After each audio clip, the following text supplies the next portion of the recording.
તો આજે આપણે વાત કરશું સર્વાઇકલ કેન્સરની વેક્સિન માટે. એચપીવી વાયરસ છે. આપણું જે યુટ્રસ હોય એની નીચે એક બીજું ઓર્ગન હોય જેનું નામ છે સર્વિક્સ. હવે ત્યાં ક્યારેક ઇન્ફેક્શન થઈ શકે છે. હવે એ ઇન્ફેક્શન આગળ જતાં કેન્સરમાં પરિવર્તિત થઈ શકે છે.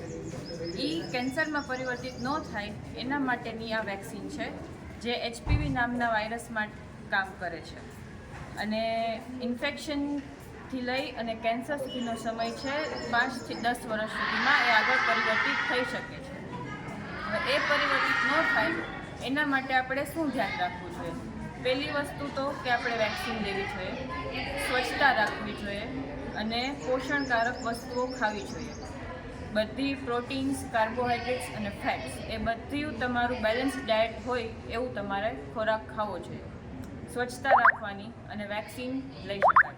વેક્સિનમાં કેવી રીતના છે કે 9 થી 14 વર્ષના બાળકો માટે 2 ડોઝ આવશે અને 15 થી 25 કે 26 વર્ષના બચ્ચાઓ માટે છે 3 ડોઝ આવશે. 2, 0, 2 અને 6 એ રીતના 3 ડોઝ આવશે. 0 મહિના, 2 મહિના અને 6 મહિના એ રીતના 3 વેક્સિન આવશે. આડઅસર જેવું એમાં કંઈ આવશે નહીં ખાસ.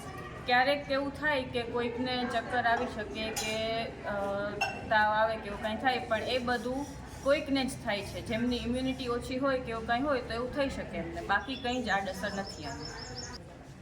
ઓકે, આજે અમે અહીંયા સ્કૂલમાં આવ્યા છીએ જ્યાં અમે 384 છોકરીઓને વેક્સિન અપાયેલી છે આજના દિવસમાં.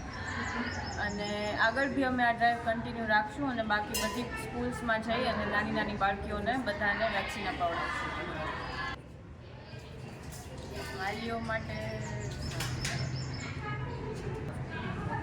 વાલીઓ માટે એક ખાસ સંદેશ એ છે કે તમારી બાળકીઓને બધાને ભૂલ્યા વગર આ વેક્સિન અપાવડાવી દો, જેથી કરીને એમને ફ્યુચરમાં કંઈ તકલીફ ન થાય.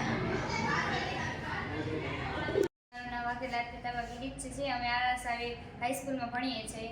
આ જામનગરનું આ વેક્સિનેશન કાર્યક્રમ અમારા સ્કૂલમાં યોજાયું ત્યારે એને અમારા ઘણા દીકરીઓ એવા હતા કે જે ડરતા હતા કે વેક્સિનેશનને શું થાય, એના સાઈડ ઇફેક્ટ શું થશે, એને ચક્કર આવશે, માથું દુખશે કે તાવ આવશે, પણ અમને કોઈને કાંઈ જ ના થયું. પહેલાં અમારું રજિસ્ટ્રેશન કરાવ્યું અને એનાય પહેલાં જ્યારે અમે બધા બેઠા હતા ત્યારે અમને કહેવામાં આવ્યું કે આનાથી કાંઈ નહીં થાય ને, એમ કે જો તમે ડરશો ને એમ અમને એની હિંમત આપવામાં આવી. એના કારણે કેટલાક દીકરીઓ એવા હતા કે જે વેક્સિનેશન લેવાના પણ નહોતા અને એ પણ રાજી થઈ ગયા કે ના અમારે પણ વેક્સિનેશન લેવું છે.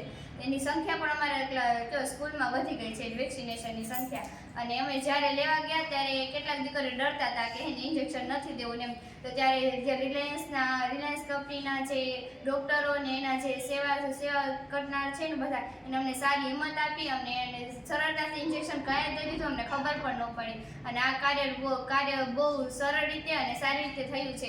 અને પછી અમને છે ને 30 મિનિટ બેસાડવામાં આવ્યા, જ્યાં અમને છે ને બધું પૂછ્યું કે એને આમાં શું થાય ને તમને કંઈ થતું નથી ને એવી રીતે અમને બધું પૂછવામાં આવ્યું. અને જે નીતાબેન ફાઉન્ડેશન દ્વારા અમને જે વેક્સિનેશનનો કાર્યક્રમ કરવામાં આવ્યો છે એ બહુ સારી છે અને અમારી બધી જ દીકરીઓને કંઈ પણ કાંઈ થતું નથી. અમારી આરાસા હાઈસ્કૂલની બધી જ દીકરીઓએ વેક્સિનેશન કાર્યક્રમમાં ભાગ લીધો છે અને બધી સારી રીતે અને કાંઈ જ કોઈને થતું નથી ને એવી રીતના કર્યું છે. એના બદલ અમે આભાર પ્રગટ કરીએ છીએ. જય માતાજી. આજે આપણે જાણીએ છીએ કે દેશમાં કેટલીક મહામારીઓ છે, એમાં કેન્સર તો ખૂબ જ મહામારીની બીમારી છે.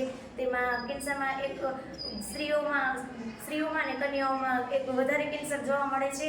એ કેન્સરને દૂર કરવા માટે રિલાયન્સ ફાઉન્ડેશન એક રસી લાવ્યા છે. એ રસી આપણે બજારમાં લેવા જઈએ તો એનો ભાવ ખૂબ જ વધારે હોય છે, પણ રિલાયન્સ ફાઉન્ડેશન તરફથી આ વિનામૂલ્યે આપવામાં આવી છે.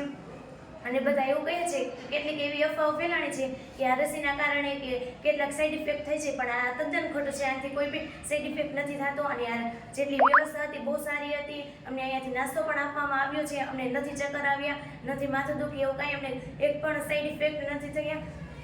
એટલા માટે અમે અહીંયા જામનગરના તમામ દીકરીઓ છે ને કે નીતાબેનને થેન્ક યુ કહીએ છીએ, કારણ કે અમને વિનામૂલ્ય આટલી સંખ્યાઓમાં રસી આપી એટલા માટે થેન્ક યુ. જય માતાજી. મારું નામ ચુડાસમા કૃપાલી છે. હું આજે તમને કેન્સર વિશે થોડીક માહિતી આપીશ. તો આપણા ભારતમાં કેટલા બધા પ્રકારના કેન્સર જોવા મળે છે, જેમાં સ્ત્રીઓને પણ એને કેન્સર થાય છે, જે ગર્ભાશયનું કેન્સર છે, જે ખૂબ જ મોટી વિકટ પરિસ્થિતિ સર્જે છે ને તેના કારણે કેટલાય સ્ત્રીઓનો જીવ જાયની જાત છે. તેના માટે એને એક રસીની શોધ કરવાની છે. તે રસી આપણે બજારમાં જોવા જઈએ તો ખૂબ જ મૂલ્યવાન છે. 3 રસીના 10,000 રૂપિયા છે.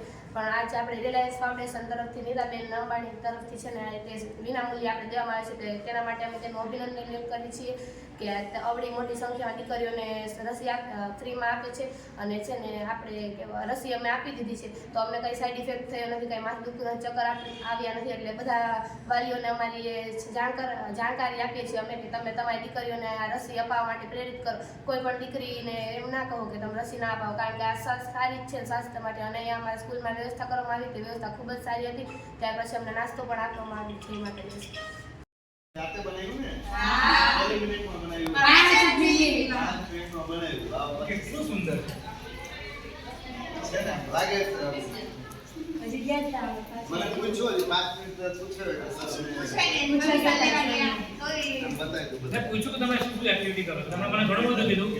બધી બર્થડે હોય ડેકોરેશન કરીએ છીએ, કેક બનાવીએ છીએ, ચોકલેટ બનાવીએ છીએ, ગુલદસ્તો બનાવીએ છીએ. અને કીધું કે પીપી છે પછી અમારો વિડીયો પણ છે. એટલે બધી પણ કીધું મને. બહુ સરસ છે ખરેખર. Good job. Thank you ma'am.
છે રજીસ્ટ્રેશન કરાવવાનું ત્યાંથી તમને કાર્ડ આપશે. એ કાર્ડમાં લખેલા છે કેટલા ડોઝ લેવાના છે, 2 કે 3 ડોઝ. એ લખી ખાલી તમારે કામ હોય યાદ રાખવા માટે છે. એમાં તારીખ લખી જશે. પછી તમારે આ 3 જગ્યાએ આપણે વેક્સિન અપાઈ છે એમાંથી ગમે એક જગ્યાએ જ્યાં ખાલી હોય ત્યાં જતા રહેવાનું. મેડમ તમને પ્લીઝ એ વેક્સિન લઈ અને તમારે લોકો ત્યાં જવાનું છે. આપણે જે સામે છે ને ત્યાં એક મેડમ છે, ડૉક્ટર મેડમ, એમને બતાવી એમની પાસેથી દવા લેવાની છે. એ દવા લઈ અને ત્યાં 10 મિનિટ રેસ્ટ કરવાનું છે બધાએ. પછી તમે લોકો જઈ શકો છો. 10 મિનિટ સુધી કોઈ ઊભા નથી થવાનું ત્યાં. એ 9 થી 14 વર્ષની દીકરી છે એને આપણે 2 વેક્સિન આપી છે, બરાબર. અને જે 15 થી 26 વર્ષની દીકરીઓ જે આવશે એને આપણે 3 વેક્સિન આપી છે. 2 વેક્સિન આપવાની છે. એક તમને આજે મળી ગઈ છે. બીજી વેક્સિન તમને જો તમારા કાર્ડમાં નંબર લખેલો છે, લાવો ડેટ તમારું કાર્ડ આપો. આજે તમારું કાર્ડ છે, આ કાર્ડમાં જો પાછળ ડેટ લખેલી છે. પહેલો ડોઝ ક્યારે આપ્યો તો કે આજની તારીખ હશે 31 બરાબર. પછી બીજું લખ્યું છે ડોઝ 2, એ કઈ તારીખે આવે છે અને એ ડોઝ 3 બરાબર. જે દીકરીઓ 15 વર્ષથી મોટી ઉંમરની છે એને 3 ડોઝ આરામ મળશે અને જે 9 થી 14 વર્ષના છે એમને 2 ડોઝ મળશે, બરાબર. એટલે અને આમાં કાંઈ ગભરાવાનું જરૂર નથી. થોડીક વાર માટે આપણો હાથ દુખશે, એક નોર્મલ વેક્સિન લેતા હોય દુખતો હોય એવી રીતે, બાકી એમાં બીજી કોઈ તકલીફ નથી. તમને જે ફૂડ પેકેટ આપ્યા છે એમાંથી તમે લોકો જ્યુસ અને જે ફ્રૂટ્સ છે એ ખાસ લઈ લો, જેથી તમારી ઇમ્યુનિટી તમારી તમને સપોર્ટ કરે. બરાબર? બાકી ચિંતાનું કોઈ કારણ નથી. હા, બરાબર. નિરાશ છે ને બધાને?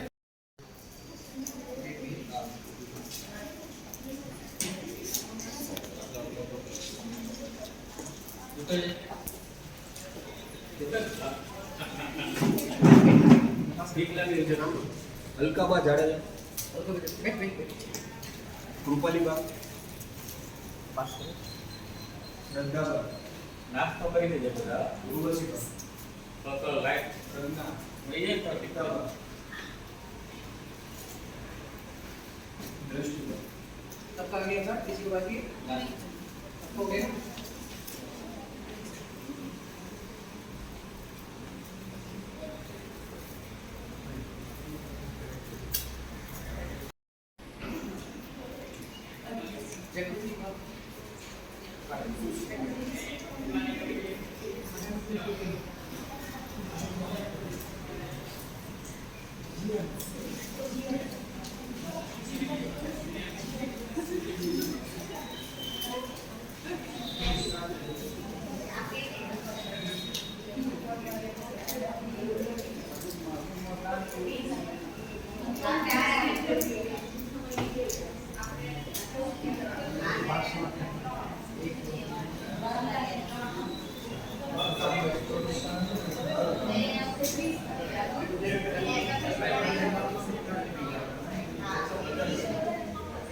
Light refreshment.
અમે કન્ફર્મ કરી લઈશું. જે નથી લેવાની એટલે મેં કન્ફર્મ કરી કે આપણી પાસે છે ને જે નથી લેવું એની ઓબ્ઝર્વેશન